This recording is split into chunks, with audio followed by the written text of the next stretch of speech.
Labas, mano vardas Geda ir kviečiu Jūs užeiti pas mus į svečius į mūsų šampano butiką.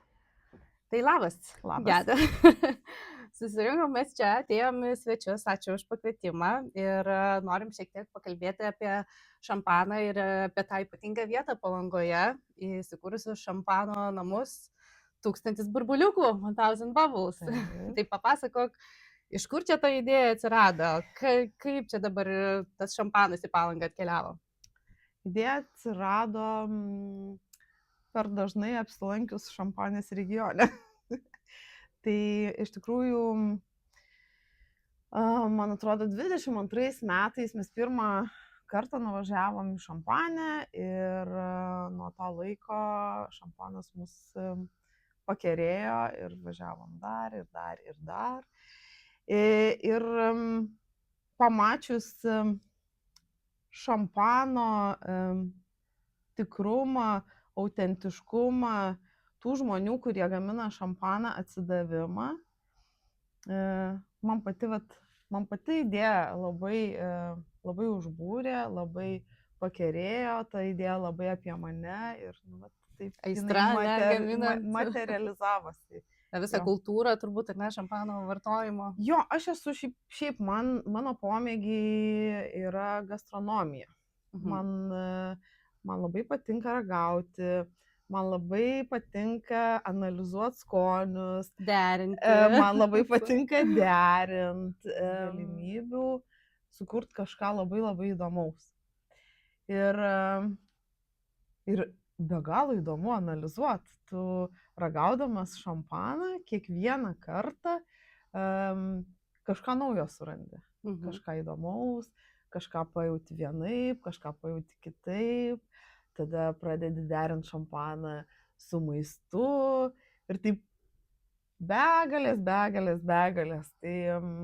opcijų. Tai ten keliaujant užsinorėjo, ne, ir čia mums į Lietuvą, į Palangą atvežti, ne, tų visų...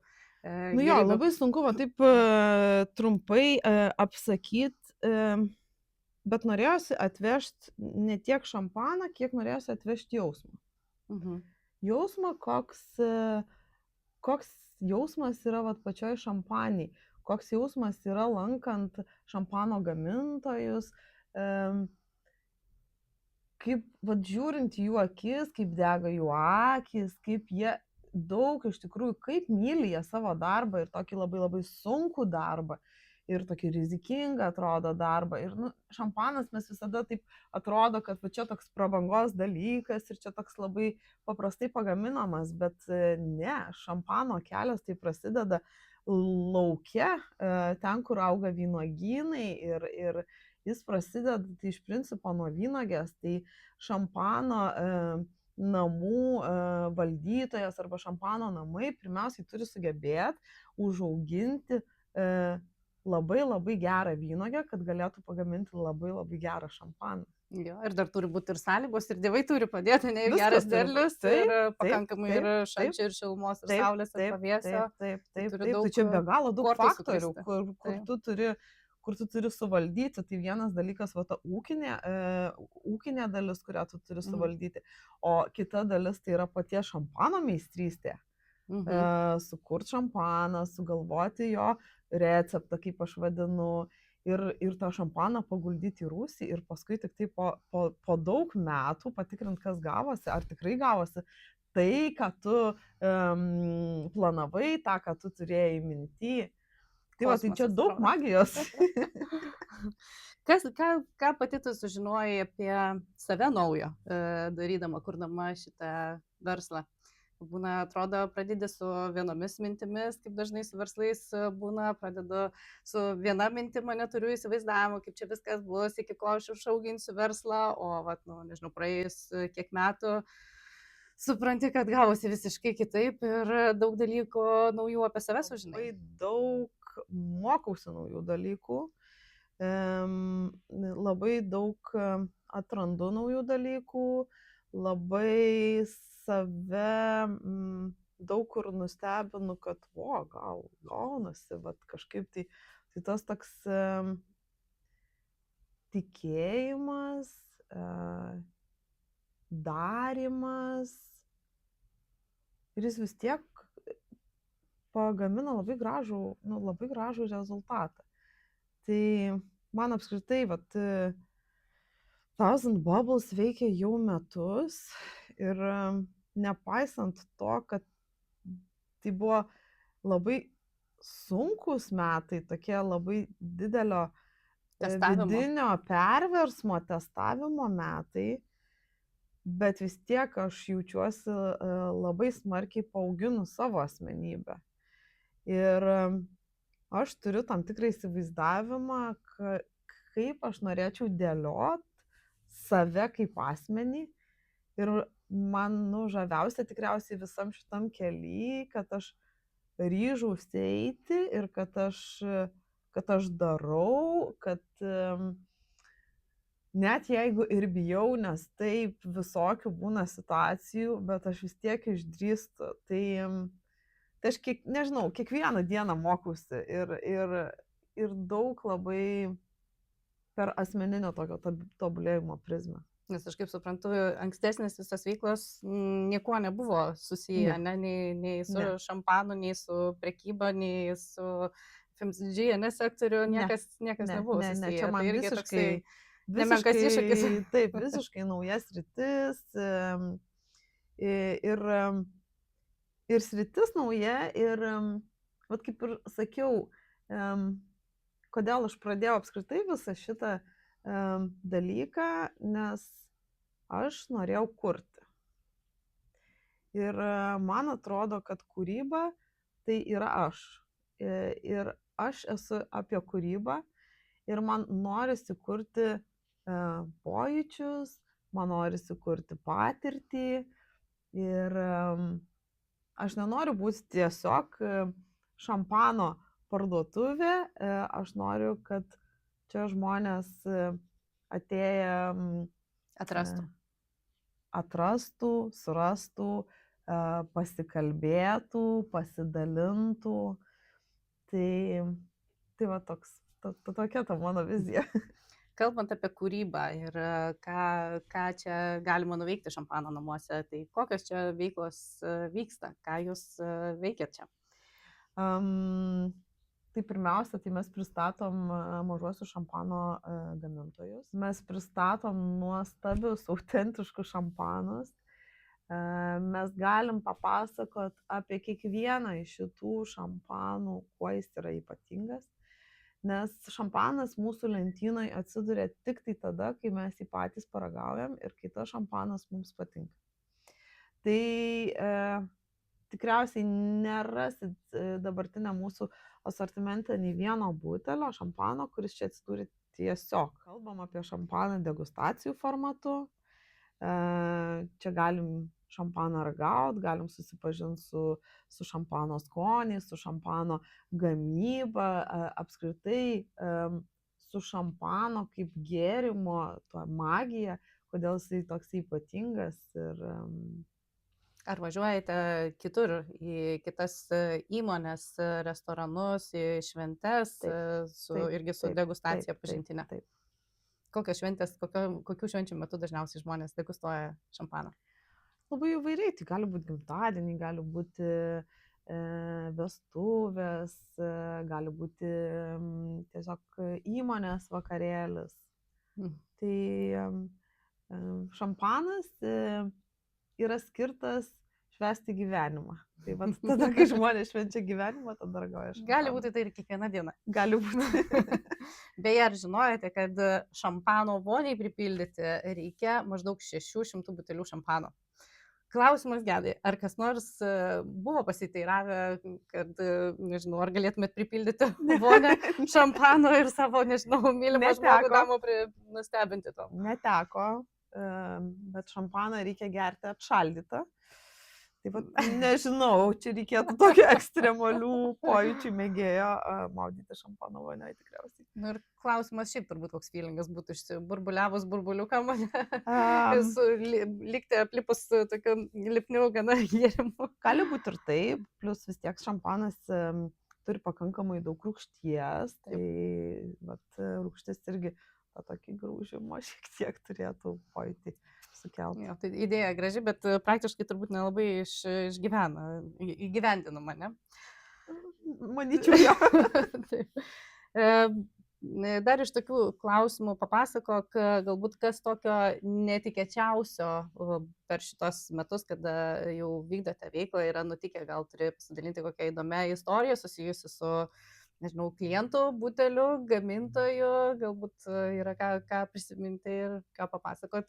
Koks netikėtas klausimas. Jo, bet vat, kas labiausiai nustebino, gal, žinau, aš istoriją ir mūsų be galo mylimas šampano gamintojas Giuseppe Deriue spaudžia lig šiol vynuogės senovinių ąžuolinių presų.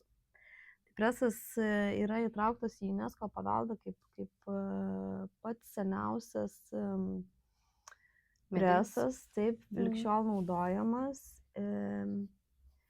Ir aš prisimenu iš tikrųjų tą jausmą, kai mes juos lankėm pirmą kartą. Ir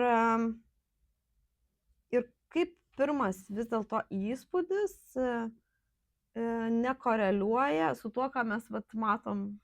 Čia būtent jų yra šampanai, ką mes matom čia šitoj lentynai. Tai mes atvažiavom į visiškai tokį paprastą pašiūrės pastatą. To pastato viduj stovi būtent tas ąžuolinis presas. Ten vienoj pusėje vienokie padargai, kitoj pusėje kitokie padargai. Ir aš taip galvoju. Atrodo kaip muziejus. Atrodo kaip muziejus, atrodo kaip muziejus, kaip ūkininkų toks muziejus. Ir taip aš galvoju, čia gaminama šampanas. Ir taip, toks jau man toks kritiškas, iš karto įsijungia mąstymas. Ir mes atsisėdam, paragavom šampano ir taip suprantam, kad ten gaminamas nuostabus šampanas. Tai vat sakau, tas gal toksai blizgėjimas, tas toks begalinės prabangos pririšimas prie šampano kartais man atrodo neteisingas, nes šampaną gamina labai žemiški žmonės. Tai... Bet ir progas, kaip sakei, ne? Šampanas naudojamas tada, kada žmonės švenčia gyvenimą, tai bet kokiu atveju yra susijęs su... Tai be abejo, nes jis labai ypatingas, jis daug gulėjęs Rūsy, jis išlaukęs, subrendęs, vynuogės nuskintos rankom. Čia labai daug širdies į tos butelius yra sudėta ir supilstyta.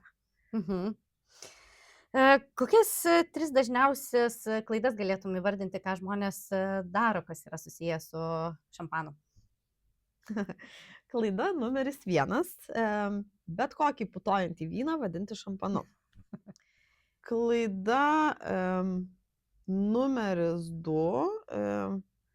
Neteisingai atidaryti šampano butelį, kad šampano purslai šautų į orą ir šampanas tai bėgtų putodamas iš butelio.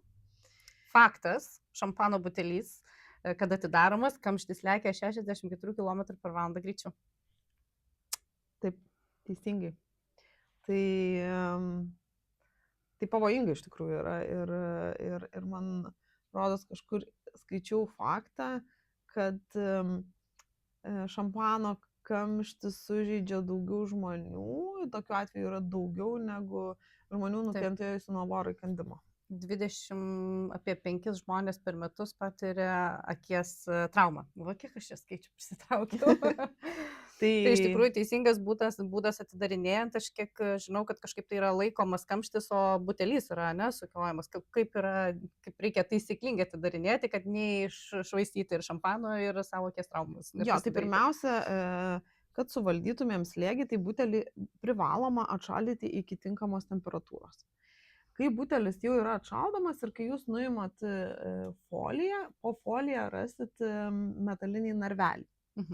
Tai irgi čia toks fun fact, pastebėkit, narvelis visada yra užsuktas 6 kartus.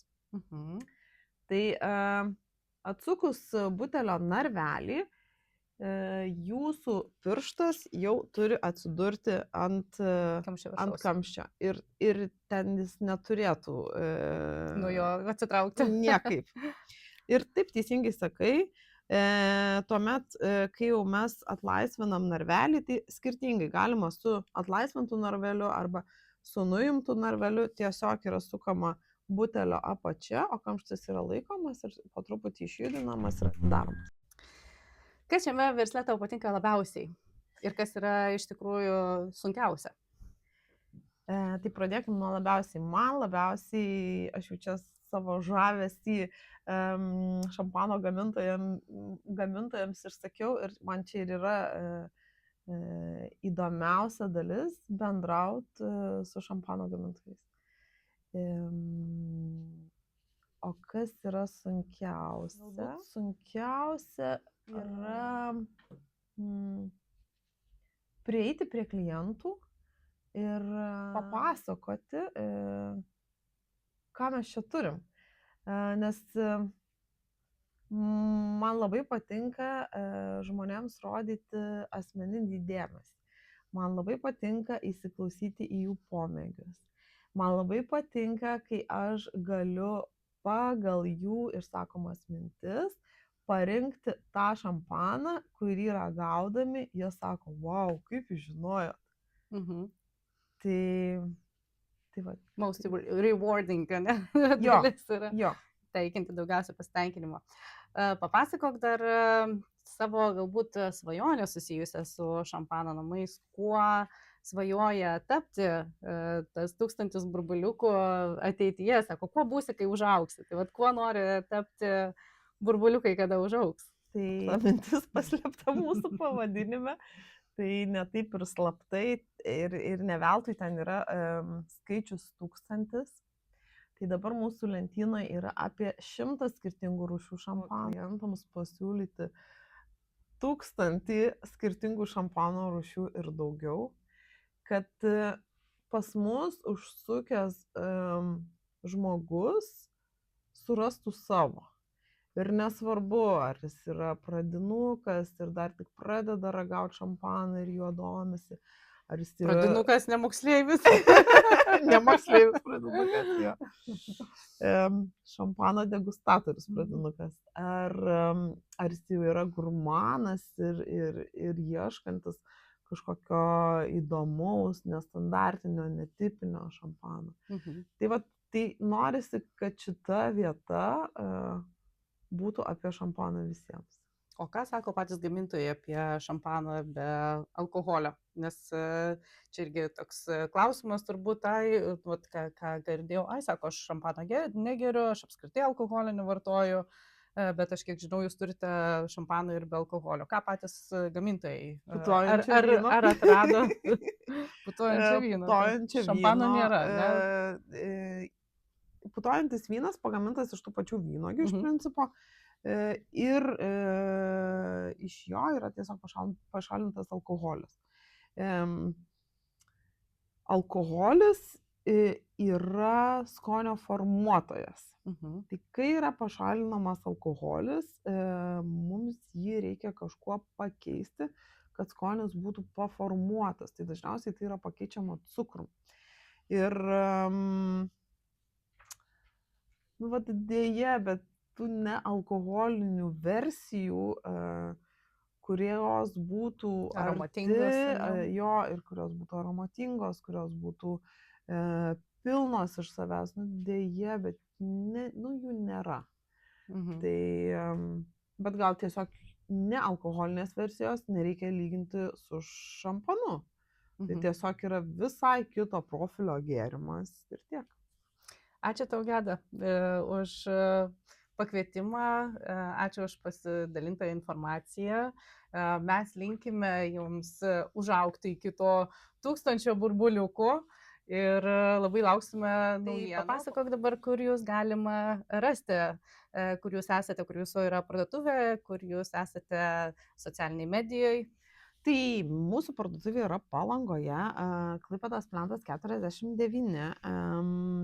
Bet mes taip pat turim elektroninę parduotuvę ir turim Next Day Delivery, tai labai ta fizinė lokacija, kaip aš sakau, neapsiribojam ir kviečiam klientus pas mus iš visos Lietuvos.